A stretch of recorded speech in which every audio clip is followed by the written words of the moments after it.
अस्सलामुअलैकुम वरहमतुल्लाहि वबरकातुहू। उम्मीद है कि आप ठीक होंगे, अच्छे से होंगे। 3 काम करने से जवाल आता है, वो कौन कौन सी है आज हम इस वीडियो में जान लेंगे। दोस्तों, वीडियो पसंद आए तो इसको लाइक और शेयर ज़रूर कीजिएगा अपने दोस्तों के साथ। चलो वीडियो को स्टार्ट कर लेते हैं। सारे ब्रेक फेल हो जाते हैं, और जितना आज घरों में फसाद है उसके पीछे ये जबान है। बेशक सवाल ऐसे नहीं आता। 3 काम जो करेगा कभी इज्जत ना देखेगा।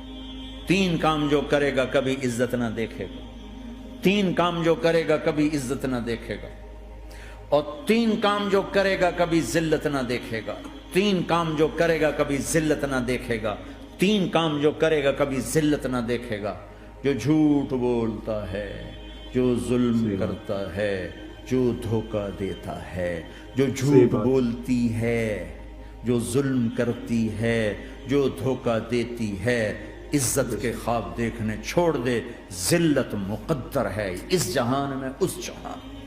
सही बात है। बेशक कौम हो, फर्द हो, औरत हो, मर्द हो, जुल्म है, झूठ है, धोखा है, रब्ब जुल जलाल की कसम, जिल्लत के सिवा कुछ ना मिलेगा।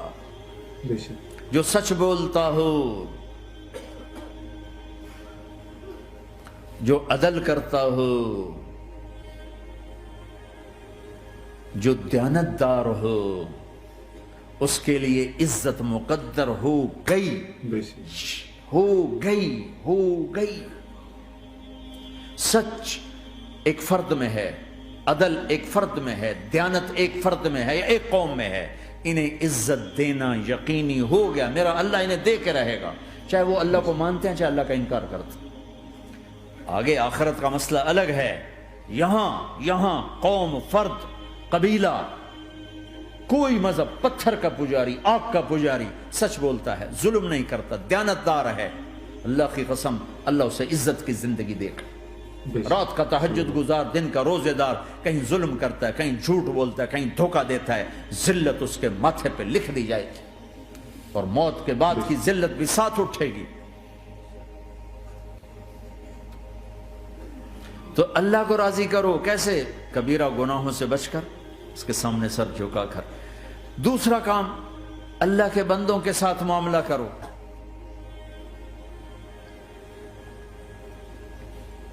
सारा मामला 2 हदीसों में बता देता हूं। 2 हदीसों कि ये 2 काम कर लो, सारी दुनिया के महबूब बन जाओगे, तुम्हारे घर जन्नत बन जाएंगे, मियाँ बीवी में मोहब्बत कायम हो जाएगी, सास बहू में मोहब्बत हो जाएगी, बाप बेटे में मोहब्बत हो जाएगी, माँ बेटी में मोहब्बत हो जाएगी, भाई भाई में मोहब्बत हो जाएगी।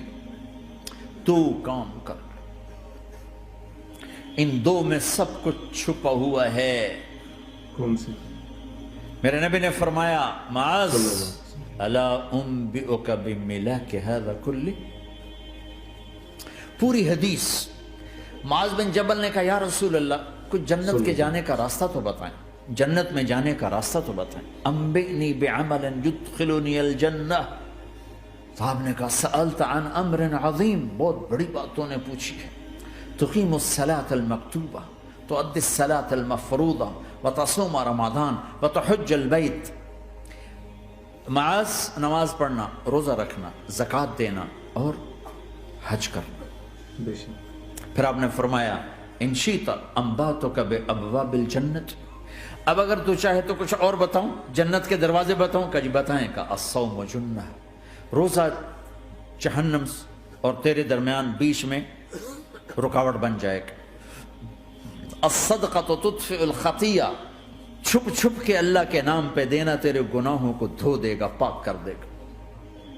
वक़ियामुर रजुल फ़ी जौफ़िल लैल इब्तिग़ाअ वजहिल्लाह, और रात के अंधेरे में खड़े होकर अल्लाह से बातें करना। 2 नफली पढ़ लिया करो, किसी मर्द औरत का रात के अंधेरे में खड़े होकर। फिर आपने कहा, माज़ अला उम्बिउका बिरासिल अम्र व उमूदिही व ज़िरवति सिनामिही व बिमिलाक हाज़ा कुल्लिह। ए माज़, मैं तुम्हें अब सारे दीन का खुलासा बताऊं, सारे दीन का सिरा बताऊं, सुतून बताऊं, एक रिवायत के मुताबिक सुतून बताऊं, आखिरी चीज बताऊं, आखिरी चीज बताऊं। कहा जी माँ हुआ जी, तो मुझे देखना सारे भाई। तो आपने अपनी जबान निकाली اور اسے یوں پکڑا.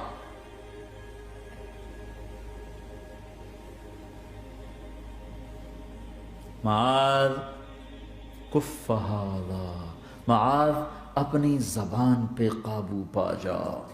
یہ میری پوری شریعت ہے، یہ پورا دین ہے. یہ کس کو سمجھایا ہے؟ معاذ کو. کیسے سمجھایا؟ جیسے چھوٹے بچے کو سمجھاتے ہیں، ایکشن کر کے. صرف اتنا بھی تو کافی تھا، بھائی زبان کی احتیاط کیا کرو. ایسے سمجھایا جیسے چھوٹا بچہ. کیوں کہ مشکل ترین کام ہے. 22 ویلر ٹرالے کو بریک لگانا آسان ہے، یہ 2 انچ کی زبان کو بریک لگاتے ہوئے سارے بریک فیل ہو جاتے ہیں. اور جتنا آج گھروں میں فساد ہے اس کے پیچھے یہ زبان ہے. اور یہ کون ہے جس کو معصوم بچے کی طرح سمجھایا ہے؟ معاذ بن جبل. اور معاذ بن جبل کون ہے؟ میرے نبی نے کہا قیامت کے دن میری امت کے علماء کا جھنڈا معاذ کے ہاتھ میں ہوگا. اور یہ کون ہے؟ میں پچھلے مئی میں گیا ہوں، یہ مئی جو گزرا ہے، اردن ہمارا اجتماع تھا تبلیغ کا. میں وہاں گیا، عمان میں آگے اربد گئے. اربد سے 18 کلومیٹر 20 کلومیٹر آگے حضرت معاذ کا مقبرہ ہے. باپ بیٹا دونوں وہاں دفن ہیں. حضرت عمر کے زمانے میں انتقال ہوا. جب میں اندر گیا تو اوپر لکھا ہوا تھا تاریخ وفات 18 ہجری، اور اب ہے 1435 ہجری. 1417 سال اس آدمی کو دنیا سے گئے ہوئے ہو چکے ہیں. جب میں مقبرے میں داخل ہوا، کمرے میں جس میں قبر تھی، سارے کمرے میں خوشبو ہی خوشبو. قبر پر 2-4 چادریں پڑی تھیں. مجھے خیال آیا کہ میرے خیال ہے یہ چادروں پہ خوشبو لگی ہوئی ہے، وہ خوشبو آ رہی. اس وقت میں فاتحہ پڑھ کے واپس چلا گیا، جا کے نماز پڑھی. مسجد قریب تھی، مغرب کی نماز پڑھ کے پھر دوبارہ آیا. پھر میں کھڑا ہو کے سوچ رہا ہوں یہ کیسی خوشبو ہے. تو ایک آدمی میرے پاس کھڑا تھا، میں وہ ایسے کر کے نا چادریں سونگنے کی، شاید یہ چادروں میں خوشبو لگی ہوئی ہے. ایک آدمی میرے پاس کہنے لگا جناب یہ خوشبو چادروں میں نہیں ہے، یہ اس قبر والے کی خوشبو، یہ 24 گھنٹے آتی رہتی ہے، 24 گھنٹے. پھر میں نے فزیکلی ایک ایک چادر کو سونگا، کسی ایک چادر میں کوئی خوشبو نہیں تھی. یہ وہ معاذ ہے جو 1417 سال ہو چکے ہیں مرے ہوئے اور قبر مہک رہی ہے. میں سنی سنائی نہیں بتا رہا، آنکھوں دیکھا بتا رہا ہوں. خود گیا ہوں، خود یہ مئی جو گزرا ہے. ان کو ایسے بتا جو چھوٹے بچے کو، معاذ زبان پہ قابو رکھنا. اگر زبان پہ قابو آ گیا تو میاں بیوی کی لڑائی ختم. اگر یہ تو ہو نہیں سکتا کہ اونچ نیچ نہ ہو، کبھی خامن تیز ہوگا تو بیوی زبان پہ قابو پا لے، کبھی بیوی تیز ہوگی خامن زبان پہ قابو پا لے. اگر دونوں ہی سیکھ گئے تو ان کا گھر جنت بن جائے گا. کبھی ساس اکھڑے گی تو بہو چپ کر جائے، کبھی بہو اکھڑے گی تو ساس چپ کر جائے، کبھی باپ اکھڑے گا تو بیٹا چپ کر جائے، کبھی بیٹا اکھڑے گا تو باپ چپ کر جائے. دعویٰ نہ کرے کہ میں باپ ہوں میرے آگے بولتا ہے. انسان ہے، خطا ہوتی ہے. اگر آپ بھائی یہ پیچھے نیچے مستورات بھی ہیں، اپنی زبان پہ قابو پانا سیکھ لیں. کسی کو دکھ دینے والا بول نہ بولے. المسلم من سلم المسلمون من لسانہ و یدہ. آپ نے فرمایا مسلمان ہے ہی وہ، مسلمان ہے ہی وہ جو ہاتھ اور زبان سے کسی کو دکھ نہ پہنچائے. دوستو امید کرتا ہوں کہ آج یہ ہماری ویڈیو آپ کو بہت پسند آئی ہوگی. اس کو لائک اور شیئر ضرور کیجیے گا اور میری چینل کو سبسکرائب کرنا نہ بھولیے گا. انشاءاللہ ملتے ہیں اگلی ویڈیو میں، تب تک کے لیے اپنا خیال رکھیے گا. السلام علیکم ورحمۃ اللہ وبرکاتہ.